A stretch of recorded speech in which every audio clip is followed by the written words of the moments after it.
Bonjour à tous. Bonjour. Alors, on se retrouve? Ben oui, finalement. Pourquoi finalement? Ben oui, parce qu'en fait, pour ceux qui l'ont pas remarqué, on va quand même le signaler, sur le numéro 13 en fait de XY Mag, on a eu un petit souci, c'est que le jeu de Chougoulou dont on parlait n'est pas encore sorti, donc on a dû refaire un montage en catastrophe pour cacher un petit peu les allusions qu'on faisait à ce jeu, en particulier donc Émilie qui en parlait. Et donc on a dû retirer le podcast quelques heures d'internet pour remettre une autre version. Donc pour ceux qui téléchargent par iTunes, ils n'ont pas dû comprendre pourquoi ils l'ont téléchargé deux fois.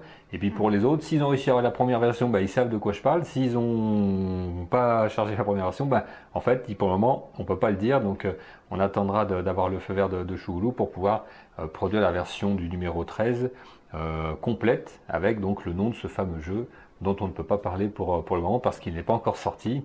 Et on attend bien sûr la sortie avec impatience. Mais bon, on va peut-être passer du coup au programme de la semaine. Tout à fait. Alors, Donc, qui est intense, justement, voilà, faut voilà, on a travaillé. faut aller vite là. Parce Voilà. que, voilà. Donc il y aura un dossier. Oui. Voilà. Il y aura un jeu. Oui. Il y aura des nouveautés sur le Android Market. Et il y aura donc des réseaux sociaux. Et puis si on a le temps, sinon on le passera la prochaine fois, il y aura aussi une rubrique sur la culture, un petit peu bien sûr, mais bon, comme c'est pas très important, on sautera si on n'a pas le temps. Voilà.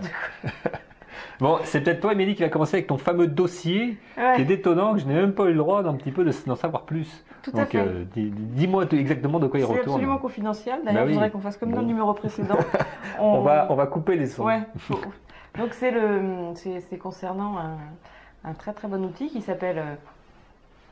Ah non, on le fait vraiment donc. Ah, d'accord. J'avais pas compris la blague. Non, ça s'appelle Pearl Trees. Donc Pearl pour les perles et Trees pour les arbres. Voilà, donc en fait c'est une application que moi j'ai découvert sur l'iPad, mais qui est existante en fait sur PC, sur Mac et sur PC.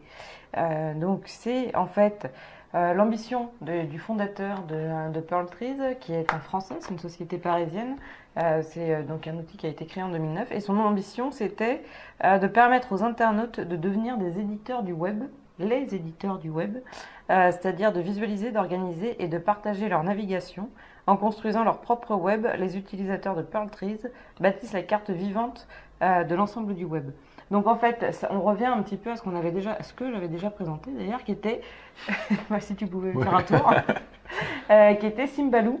Donc c'était un peu le même principe en fait, c'était organiser un petit peu toutes ces trouvailles qu'on peut avoir sur internet, ces sites favoris, etc. dans une interface ludique et sympathique. Donc là c'est un petit peu la même chose en termes de concept, hein, puisque on se retrouve avec une page, une grande page, et puis on a des petits arbres en fait composés de petites perles, de petites bulles que l'on compose selon des thématiques, selon ses goûts, selon ce qu'on veut soi. C'est De ce que j'ai pu voir en fait de cette. Ah, je de croyais ce- que tu n'avais rien vu. Non, mais oui, mais de peu que j'ai pu voir comme ça par-dessus l'épaule.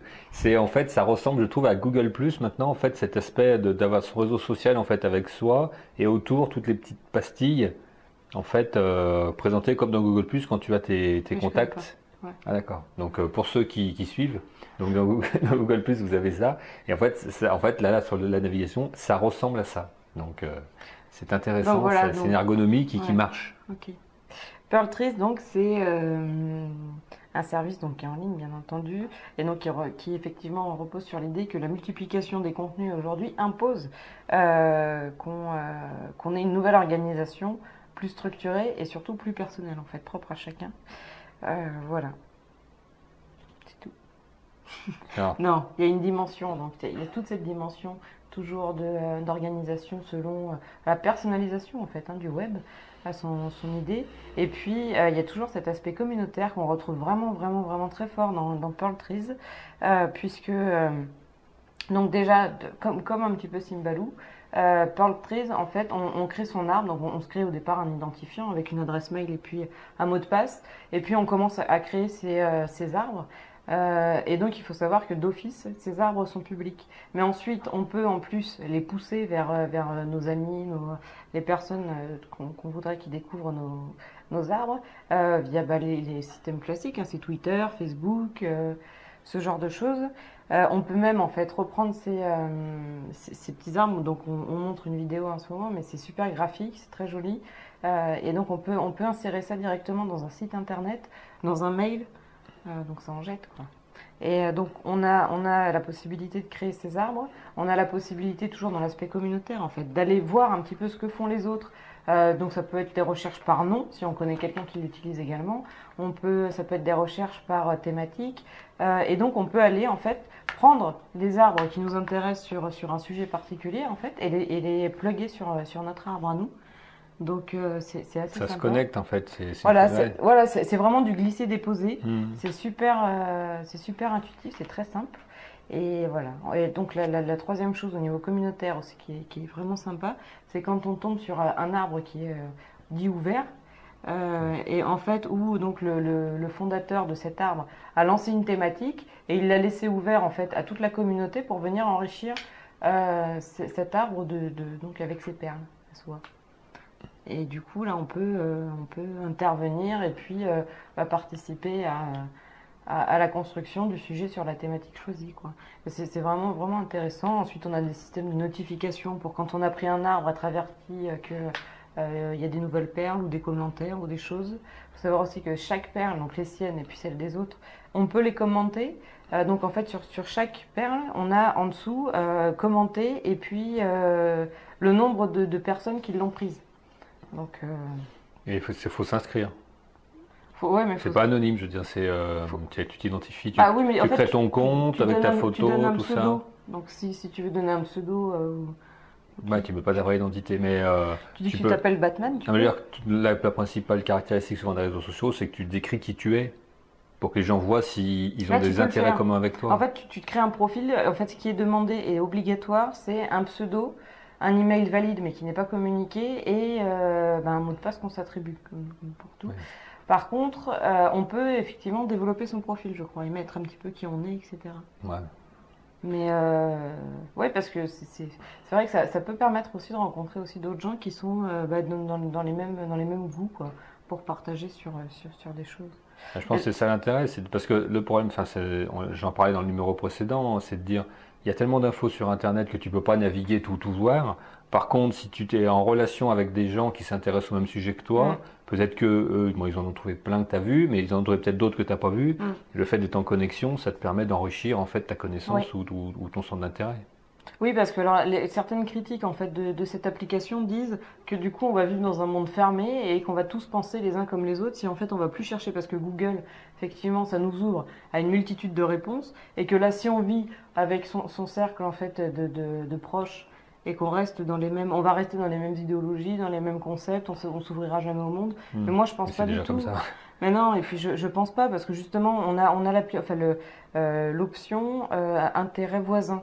Et donc en fait en cliquant sur intérêt voisin, on voit tous les arbres qui existent. Donc c'est maintenant un outil donc depuis 2009. Moi je l'ai découvert très très récemment, mais c'est un outil qui maintenant est présent dans tout le monde. Donc il est mondial, quoi. Et donc tout le monde s'en sert. Donc après c'est toujours le problématique d'être curieux ou pas curieux, hein. Mais quand on est curieux, on va voir ce que les autres font, et puis on va voir ce que les autres ont trouvé sur les thématiques qui nous intéressent. Ouais, ça je pense.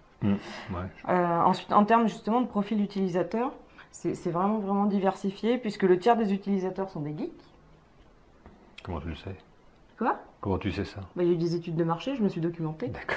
Le tiers sont des blogueurs et des social media people, comme moi. People. Et le tiers sont des jeunes de moins de 30 ans, comme moi. Qui, voilà. Et avec une majorité de femmes, comme moi. Donc c'est pas pour moi. Et par exemple, justement, c'est pas du tout pour toi. Certaines femmes, en fait, utilisent Pearl Trees pour en fait leur... alors c'est bon, c'est un peu machiste de dire ça, mais pour leur dimension shopping, en fait. Où elles s'ajoutent des bulles et elles créent en fait des arbres de manière collaborative. Donc elles se l'envoient et donc elles se rajoutent les bulles, justement des sites internet qu'elles ont découverts entre copines et qui sont super bien. Et puis donc elles se partagent ce truc shopping et voilà. Et elles sont toutes super à la mode et toutes habillées pareil. Voilà. Oui, c'est très intéressant, ma foi. Très donc bien. Je vous invite vraiment. Je crois que moi j'ai une petite préférence pour ce système-là que pour Symbaloo, mais bon après ça change pas. Essayez-le, hein, c'est ce qu'on peut dire. Voilà. Allez-y, inscrivez-vous, essayez-le. C'est gratuit, ça ne coûte rien, à part Voilà. du temps. Mais de toute façon, quand on est sur Internet, on perd souvent son temps. Ouais, et puis c'est ludique, non, c'est ça. Et donc, ça fait une mauvaise transition avec le sujet suivant, parce que je ne vois pas comment je peux faire la transition, mais on va y aller. C'est dire, voilà, c'était les alternatives à l'Android Market. Parce que, alors, je vais attaquer directement. C'est-à-dire, sur l'iTunes Store, vous n'avez pas le choix. De toute façon, faut acheter sur l'iTunes Store, ou alors faut jailbreaker, machin, truc, son truc, pour essayer de pouvoir avoir d'autres applications. Et donc, on est vraiment enfermé, là, pour le coup, dans un écosystème qui fait que tout passe par Apple, on peut rien installer, on peut rien faire. Donc ça, c'est toujours ennuyeux. Sur Android Market, on pourrait considérer qu'on est dans le même modèle, puisque l'Android Market est fourni avec les tablettes Android, et qu'on est plus ou moins obligé d'y passer. Sauf que sur Android, il est possible d'installer des marchés, des markets, alternatifs. Alors, j'en ai sélectionné deux, en fait, donc, qui sont donc SlideMe et dont je vais parler tout de suite, et puis une autre donc dont je viens d'oublier le nom, ma foi, mais c'est toujours comme ça, donc qui est donc Getjar. Voilà. Donc c'est très différent, c'est-à-dire vraiment l'Android Market, on va dire, c'est le marché institutionnel dans lequel il y a toutes les applications gratuites, pas gratuites, la sélection de Google, enfin bon, elle est bien, l'ergonomie elle est top, enfin ils ont vraiment essayé de faire quelque chose de sympa, c'est lisible, c'est bien documenté, il y a une vidéo, des images, etc. Là on est quand même sur des alternatives plus pauvres en termes de présentation et de look. Si je prends SlideMe, qui est l'une des plus avancées, on a beaucoup d'applications qui sont faites par des indépendants, mais qui sont payantes. Donc il y a un mode de rémunération qui est prévu, il y a des moyens de paiement qui sont prévus, on peut acheter, on peut naviguer. Maintenant l'ergonomie, vraiment, elle est pas très bien faite. C'est plus des listes que vraiment des images qui sont bien inscrites sur l'écran. Donc c'est vraiment beaucoup moins évolué, mais par contre, il y a des applications qu'on trouve pas ailleurs, et c'est sympa de pouvoir naviguer là-dessus, d'avoir d'autres avis, et surtout on se sent dans le monde de la liberté. Il y a beaucoup d'indépendants, donc bien sûr des applications qui sont pas au top, hein, c'est pas du Electronic Arts, hein, mais ça peut suffire souvent pour faire ce qu'on a à faire. Il y a beaucoup de jeux, hein, en fait, il y a beaucoup de petits jeux, et il y a aussi pas mal d'autres applications. Sur Getjar, là, on est vraiment sur quelque chose d'autre, donc c'est vraiment une boutique dans laquelle il n'y a que du gratuit. Donc là, si vous cherchez du gratuit, il faut aller là parce que vous êtes sûr de ne pas payer. Donc ça a été créé par un Lituanien, donc en fait qui a créé pas mal de sites internet. Après, il faut savoir que non, mais de Lituanie. Il faut savoir que Skype, ça a été aussi créé dans un pays balte en fait, hein, c'est pas un truc américain, donc il y a une vraie compétence là-bas dans ces pays baltes informatiques, il y a beaucoup aussi de studios de développement qui sont dans ces pays, et là donc ce lituanien il a développé ça, mais il a fait la couverture de magazines aux États-Unis, il est très connu, donc vraiment dans l'article qui est en relation avec cette vidéo, donc qui est sur xymag.tv, vous avez tous les détails sur lui, donc j'ai mis un lien sur les articles qu'il a eu aux États-Unis dans des grands magazines. C'est vraiment quelqu'un donc de connu qui a créé ça, donc parce qu'il croit à ce modèle, et donc là vous avez tout un tas d'applications donc uniquement gratuites. Donc Getjar, c'est vraiment encore une autre alternative. Alors c'est un peu plus compliqué parce que on peut naviguer depuis internet, mais si vous allez sur l'Android Market depuis internet, vous pouvez faire installer, puis automatiquement ça installe sur votre tablette.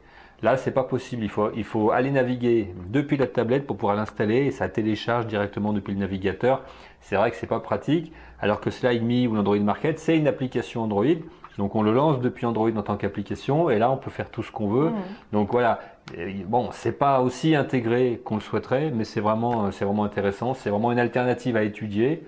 Parce que tout n'est pas dans Android Market, et il n'y a pas de raison non plus de donner son argent qu'à Google. Il y a d'autres sociétés qui sont bien contentes aussi, bien sûr, parce qu'il y a de la pub, de se rémunérer en proposant des jeux, parce qu'il y a les mêmes, souvent que sur Android Market pour certains. Il y en a d'autres qui n'y a pas, bien sûr, en raison du modèle.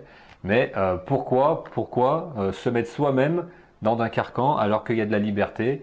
C'est vrai que l'informatique, c'est beaucoup créé sur la liberté, donc ne vous laissez pas enfermer, je dis, allez les voir, téléchargez-les, regardez-les, après faites ce que vous voulez, mais au moins, ne soyez pas comme les gens qui ont des Apple, enfermés dans le truc et obligés de consommer, parce que c'est marqué consommer, et de se comporter comme des moutons, parce que c'est quand même un petit peu pénible à la fin. Non mais, là j'en profite, de toujours être obligé de se dire, je suis tombé dans un machin, ou je suis en fait un mouton qu'on va tondre, et ils vont me tondre jusqu'à ce que j'en ai fini de consommer. On peut vraiment trouver des choses où c'est pas ça l'objectif, donc allons-y. Voilà, j'ai un petit peu terminé mon sujet. Non, mais pourquoi? Parce que tu crois que je vais pas me défendre? Ah, non, mais moi, Non. j'attaque pas les gens contre l'Apple. Je dis c'est le modèle Apple, en fait, qui est Oui, comme mais alors ça. pourquoi? Moi, de toute façon, c'est comme pour tout. Pourquoi j'irais pas sur des trucs comme ça? C'est parce que je trouve que l'interface n'est pas sympa. Oui, mais c'est parce qu'ils ont moins de moyens, Oui, bah, normal. oui, oui, d'accord. Il n'y a Donc pas de moi, péage à chaque fois. c'est le même principe pour tout. Quand tu payes, effectivement, tu payes pour ce que tu as. Et moi, je veux bien payer pour avoir une interface sympa et tout ça. C'est exactement comme, comme Office et puis Linux, quoi. Hein. Pas qu'Office et Linux. Mhm. Je Non? dirais pas qu'Office et OpenOffice. Ouais, Ouais. OpenOffice. C'est ça? Mais j'avais raison ou pas? Non? Ouais, En non, mais vrai? on est d'accord, je vois le Ou, principe. ou voilà. Oui, mais c'est J'irai quand même pas bien de parce se que dire que tu as le choix. c'est pas l'interface. Alors surtout maintenant, autant au départ avec le Windows 93, c'était assez proche, autant aujourd'hui, c'est pas bon. Windows 93, si une personne là chez elle, elle peut nous C'est envoyer un petit 95, commentaire, c'est ça, 92. histoire qu'on puisse le montrer la prochaine fois. Bon, avec Windows 95, Hmm. ouais, j'ai d'autres connaissances. Bon, Non, mais voilà, c'est ça. Donc effectivement, tu payes, mais tu payes pour quelque chose. mais je suis Et tout ce d'accord, que tu je suis veux avoir, d'accord. de toute Moi, façon. c'est pas ça que je reproche. Je reproche le fait de ne pas donner la possibilité. Si Apple disait n'importe qui peut ouvrir une boutique sur mon système et vous vendre des choses et donc en les vendant faire des belles boutiques, Mais moi, tu j'aurais dégrades. pas eu le même discours. Hein, je Ouais, mais dis, tu tu ne dégrades, peux il faut pas. bien. Et puis de toute façon, c'est pas une entreprise philanthropique, il faut bien aussi. Oui, mais Donc, c'est quand même pas normal que tu ne puisses pas vendre des logiciels sans passer par Apple si tu veux travailler avec Apple. C'est un petit peu quand même. bah, c'est Voilà. pas c'est le choix qu'ils ont fait. Après, t'es pas contraint de travailler avec Apple, effectivement. Mais donc tu n'y es pas donc. Si tu veux pas faire ça, tu vois, c'est ça Ah le bah oui, mais souci. c'est un choix. C'est blanc ou noir, c'est pas grave. Donc ça nous fait la bonne transition pour passer au sujet suivant qui n'a rien à voir. C'est la rubrique jeu. Donc après, on fera une rubrique débat la prochaine fois parce que là c'était un débat qui était sympa et on fait jamais de rubrique débat, donc on fera peut-être une rubrique débat Bah pour le oui, prochain oui. numéro. Donc jeu avec un jeu qui s'appelle Avec Jelly Défense, et si moi si et que tu as pu acheter sur une si tu- boutique alternative ou pas? voilà, si tu me laissais parler, t'aurais pu savoir que si la transition était faite, puisque Jelly Défense, c'est un jeu qu'on trouve sur l'Apple Store et sur l'Android Market. Donc Oui, peut-être par ailleurs. oui. Ou pas. Bon. Bon, alors Jelly Défense, voilà. C'est mon coup de cœur, de nouveau. C'est un petit tower défense. Le principal atout, c'est vraiment parce que bon les tower défense, ouais, maintenant on en a vu beaucoup. À la pelle. Il y a pas beaucoup de nouveautés par rapport aux Voilà. autres tower défense, ça c'est sûr. Mais le gros atout, c'est vraiment le graphisme de ce jeu, le graphisme et la bande son. C'est vraiment top. Le graphisme en fait de toute façon déjà c'est Donc en fait, on joue pas, on regarde et on écoute. non, mais parce que On peut jouer aussi. tu joues en Donc il y a même les temps. trois choses en même temps. Ah bah bien sûr, mais après le jeu il est bien. Ouais, je Mm. suis. Mais donc c'est développé par Infinity Dreams Inc. Donc c'est compatible Retina Display. Voilà, disponible uniquement en anglais, mais enfin c'est de l'anglais basique, moi je comprends. Enfin, pour mettre des tours sur un terrain.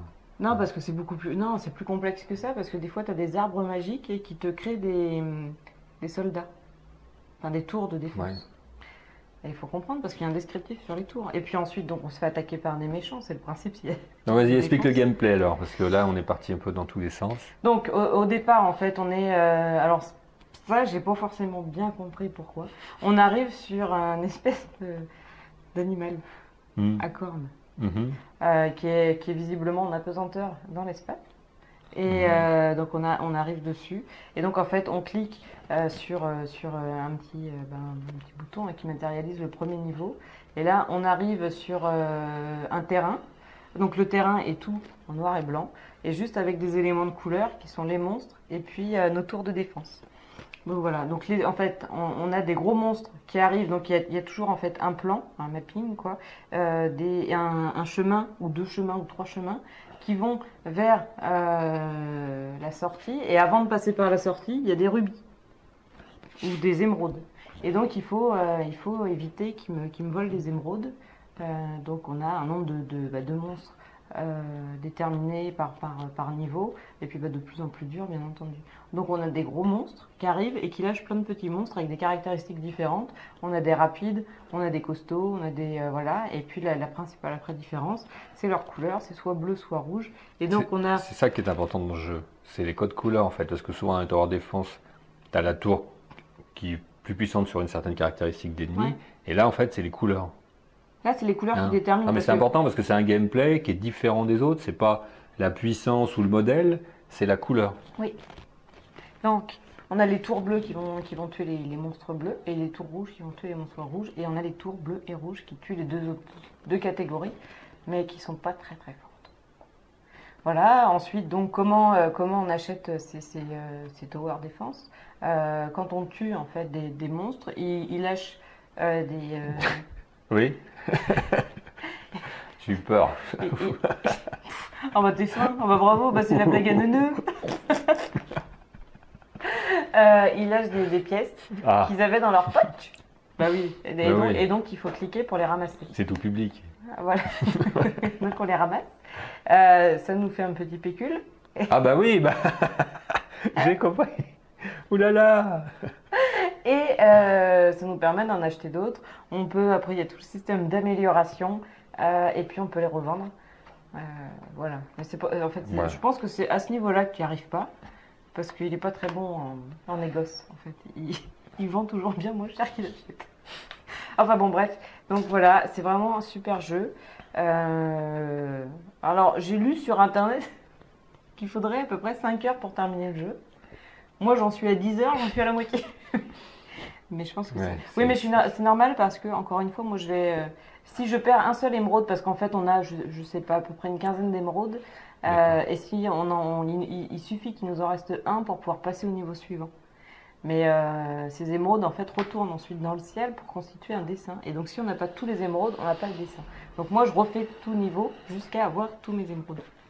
Donc c'est plus exigeant. Voilà, donc on a des petits niveaux bonus qui apportent pas grand chose à part un peu de fun. Voilà. Donc en conclusion, tu dis quoi? Tu dis je dis à c'est tester, top. Ouais, franchement à tester, ça coûte 2,39 €, donc c'est cher pour un jeu quand même sur iPad. C'est pas donné, ouais. Mais 2,39 €. Surtout, je l'ai acheté 2 fois. Ben oui. Non mais je comprends pas. Il n'était pas en promo l'autre jour sur. Oui. Ouais. Moi je l'ai acheté 2 fois à 2,39 €, mais il a été en promo à 79 centimes. Donc, alors là, une femme d'affaires là. Je l'ai payé, ouais.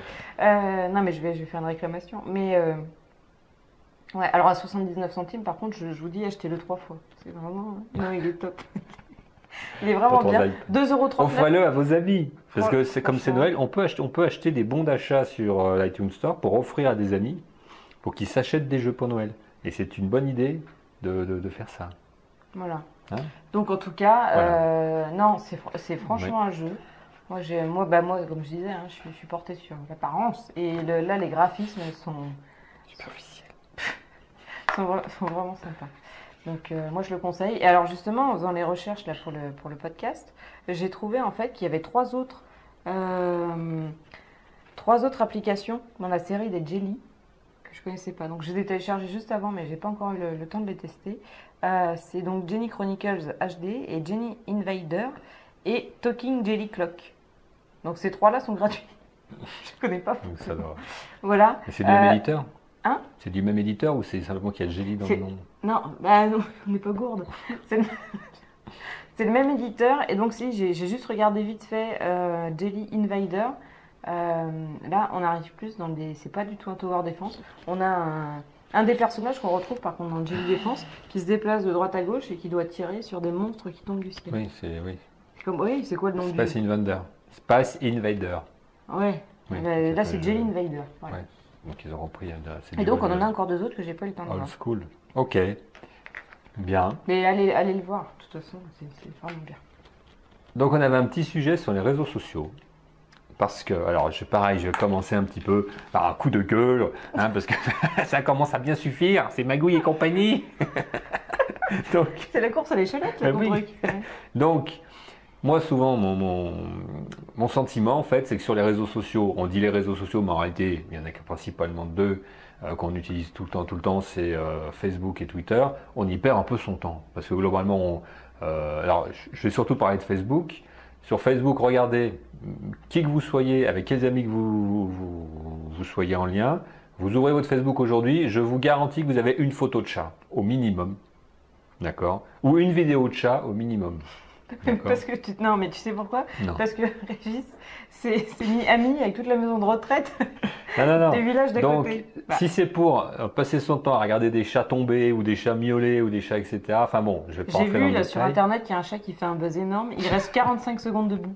D'accord, c'est super intéressant. Donc voilà, Ah bah, moi j'ai le sentiment quand je vois ça de perdre mon temps, d'avoir des chats faire des trucs. Et donc je me suis dit, et j'ai un peu fureté, je me suis dit il doit bien y avoir des réseaux sociaux avec un but, un vrai but, quoi, avec un truc à faire.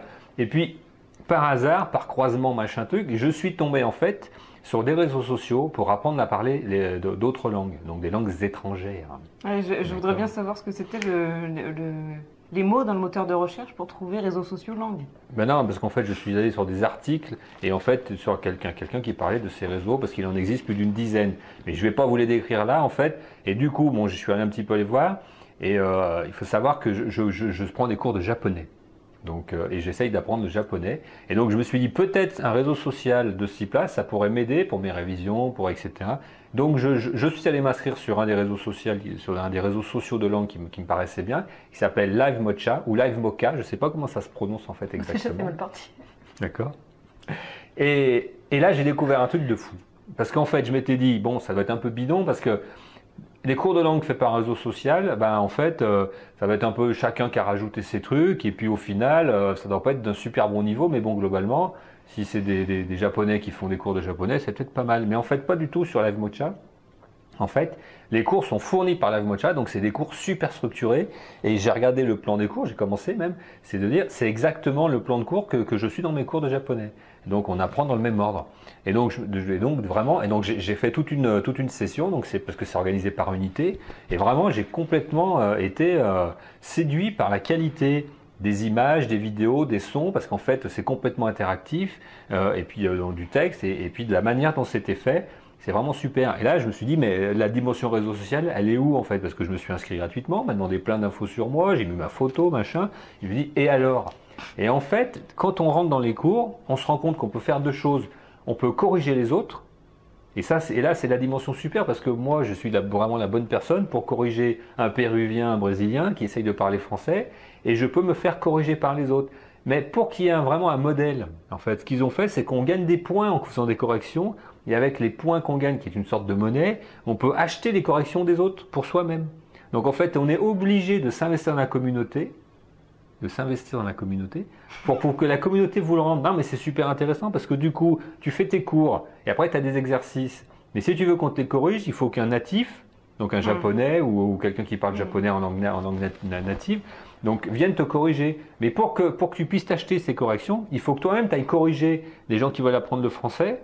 Et là on rentre dans un cycle parce qu'on fait ça, donc on corrige pour être corrigé. Et puis comme on corrige des gens, on peut devenir ami avec eux, puisque c'est des gens qui sont dans une leçon, donc ils vont revenir. Et donc en étant ami avec eux, ben, du coup on les corrige tout le temps, puis on fait connaissance, puis on peut chatter. Et résultat au final, on peut chatter avec des Japonais qui corrigent en français, et avec des Brésiliens qui apprennent le français. Et on se crée toute une communauté, et quand on rentre en fait après là-dedans, eh ben, on dit je suis bien dans un réseau social, parce que j'ai des amis, j'ai des interactions avec eux, je vois ce qu'ils font, je vois où ils en sont. Mais en fait, c'est pas des amis qui vont me montrer leur chat. C'est des amis que j'aide et qui m'aident et j'ai besoin d'eux, ils ont besoin de moi. Et grâce à ça, on va progresser ensemble. Et là, je trouve ça top parce que du coup, j'y vais tout le temps. Parce qu'en fait, il y a tout le temps un mec à corriger ou un mec. Alors, j'ai pas beaucoup d'amis pour le moment, je vais en avoir un ou deux. Mais je suis qu'au début des leçons parce que bon, en vrai, si on se met ami avec tout le monde, ça devient vite la panique. C'est un peu le problème aussi de ça. Mais c'est de sélectionner des gens qui ont vraiment un intérêt ou qui font bien les corrections ou qui prennent du temps pour qu'après, on puisse vraiment faire des choses. Et donc, là, vraiment, j'ai trouvé enfin, on va dire, une vraie utilité à un réseau social, et ça me donne un vrai objectif et ça me donne vraiment envie d'y retourner parce qu'il n'y a rien de plus chiant, vous l'avez tous peut-être fait, que de prendre des cours de langue tout seul devant un bouquin ou devant une vidéo ou devant un système audio parce que on est seul. Et là, en fait, on n'est pas seul. Et donc on se sent tout de suite aidé, on peut demander de l'aide, on peut enregistrer un texte à l'oral, se faire corriger sa prononciation. C'est vraiment... moi je trouve ça top. Je trouve ça top. Là je dis bravo d'avoir inventé ça. J'avais pas qui c'est percuté, qui quoi. évalue les corrections? Eh ben, en fait, toi tu évalues parce que Oui, non, en mais gros... si toi tu fais des corrections, soit tu les prends par-dessus la jambe parce que tu as besoin de toi pour être corrigé, tu le fais, tu dis ok c'est tout bon alors qu'en fait c'est tout faux, ou alors tu fais des corrections en faisant des fautes. Il n'y a pas d'intérêt. Moi, je dis, tu peux le faire si tu as envie, mais normalement, en l'occurrence le français, globalement, je suis quand même meilleur que n'importe quel étranger qui va y apprendre le français, même si j'ai pas un niveau exceptionnel. J'ai un niveau suffisant pour ça. En tant que Français, on a un niveau suffisant, première chose. Deuxième chose, si on veut que les autres nous aident et nous notent bien, en fait, il faut faire pareil parce qu'on met des appréciations. Et si on n'a plus envie que quelqu'un vienne nous corriger parce qu'il fait n'importe quoi, boum, on le bloque. Voilà, et on se met pas mis avec lui. Donc, et on peut se faire corriger par plusieurs personnes si on a envie. Et il y a des gens qui sont correcteurs professionnels en fait sur le réseau. Donc on peut sélectionner, ça nous coûte plus de points. Tu vois en fait. Donc non, mais il y a plein de solutions. Je pense que moi j'ai pas eu le cas encore où je me suis trouvé dans une situation où je me suis dit c'est bidon, le mec a fait n'importe quoi. Et moi quand je corrige, j'essaye de bien faire. Pourquoi? Parce que j'engage moi, Régis, j'engage mon nom quand je corrige quelqu'un. Donc j'ai pas envie qu'après, en fait les mecs aient plus envie de me voir quoi. Non vraiment c'est vraiment très bien et là je vous conseille, si vous apprenez une langue ou si vous souhaitez apprendre une langue, allez faire un tour là-dessus, en complément de ce que vous faites ou uniquement pour commencer une nouvelle langue, vous verrez, vous allez découvrir un univers que franchement je ne connaissais pas et qui m'a vraiment séduit énormément. Okay. Voilà un petit peu. Dernier sujet, parce que j'ai vérifié, on a le temps. Ouais, on a le temps rapide. La culture. Alors, la culture c'est quoi? Ça peut être un bouquin chiant, etc. C'est la culture geek, la vraie. J'ai trouvé un site qui présente des vidéos, donc qu'on va voir là, en fait, sur des scènes mythiques, et je pète de Star Wars, réalisées en typographie. Alors, vous allez dire, putain, mais alors, qu'est-ce que c'est que ça, etc. Donc on voit les différences, c'est-à-dire qu'ils ont reconstitué les scènes avec de la typographie. Donc au lieu d'avoir des vaisseaux faits avec dessiné ou quoi, c'est des caractères, c'est écrit, les dialogues sont écrits, ça apparaît là, on voit ça comment ça se passe. Et je trouvais ça super rigolo parce que on arrive à, si on connaît bien sûr, il faut avoir vu Star Wars, hein, et on arrive à retrouver la scène rien qu'en regardant ça, alors que ça ressemble pas du tout, c'est pas du tout ressemblant. Mais alors, quand on l'a vu et qu'on connaît, on fait un peu d'effort et on s'y retrouve complètement parce qu'ils ont repris la bande son et tout. Ils ont vraiment refait tout le minutage. C'est super rigolo.